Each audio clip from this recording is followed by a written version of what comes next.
Guard. Yes. Philippine National Police. Thank you. And then sa ano rin, sa samahan ng magbabango sa Pangasinan, no? Sa mga dami sa applicants natin. Atin sa Philippine Coast Guard District, thank you. Kay Captain Mark Arsen Mariano. Thank you, sir. Yan, good morning Sir Leo Coaton from Dagupan City. Interviewin lang po natin sila kung ano po yung may gusto po silang pasalamatan dito sa event po natin ngayon na bloodletting donation. Well, unang-una gusto ko magpasalamat sa pamunuan ng Region 1 Medical Center, especially dito sa Blood Bank Department. Thank you so much sa muling pagtanggap sa akin kasi medyo natagalan tayo ng pagbabalik pero maganda naman yung naging resulta at dahil maraming sumuporta, no? Tumulong po. Siyempre, ang ating Philippine Coast Guard, no? Pangasinan Station, thank you sa pamumuno po ni Lieutenant Junior Grade Froilan Estrada. Thank you, sir. At ang ating Philippine National Police, headed by our very own Provincial Director, no, kay Colonel Marvin Mercolio. Sir, maraming salamat. Magpapasalamat din ako sa mga kuya at ate from Dandawis Eagles Club. And thank you rin, no? Siyempre sa aking mga kasama sa Philippine Coast Guard Auxiliary, 705 Auxiliary Squadron.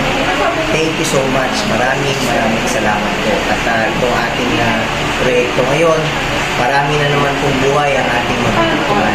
So, mahal na Panginoon na pagbalik po ng maraming blessings sa inyo. So, again, si Ma'am Gladys ng R1NC Blood Bank Department. Thank you. Maraming salamat. So yan, din tayo sa Region 1. Donate tayo ng blood natin para makatulong tayo sa community. Together with Philippine Coast Guard Auxiliary, saka Philippine Eagles, ang dami sila. Yan, nakasama natin. Yun, tapos agad. Bilis lang. Yan, gagaling nila dito. Hindi ko naramdaman, sir, natin.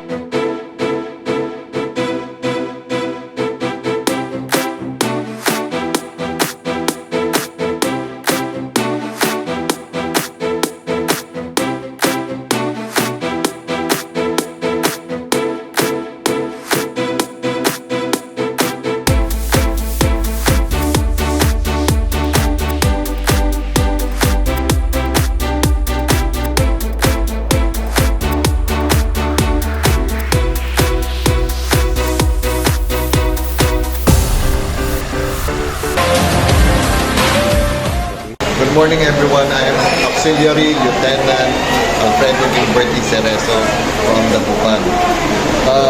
We are very happy to announce that we have a big project here at Region 1 Medical Center. Ang tawag dito sa project namin is the Dugo Ko, Alay Ko in partnership with the Region 1 Medical Center together with the Philippine Coast Guard and the Philippine Coast Guard Auxiliary sa 705 Squadron. And together with us also is the PNP and the Philippine Eagles.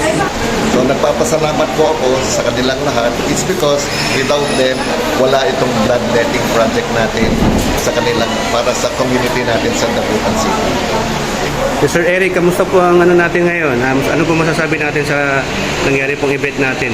Maraming salamat po lalo na sa mga nag-donate ng dugo at sa pamalan ng ating Region 1 Medical Center sa Blood Bank, kay Sir Gerald, kay Ma'am Gladys ng Blood Bank. Marami pong salamat at sa mga donor po na nagbigay po ngayon ng dugo. Thank you po sa inyong lahat.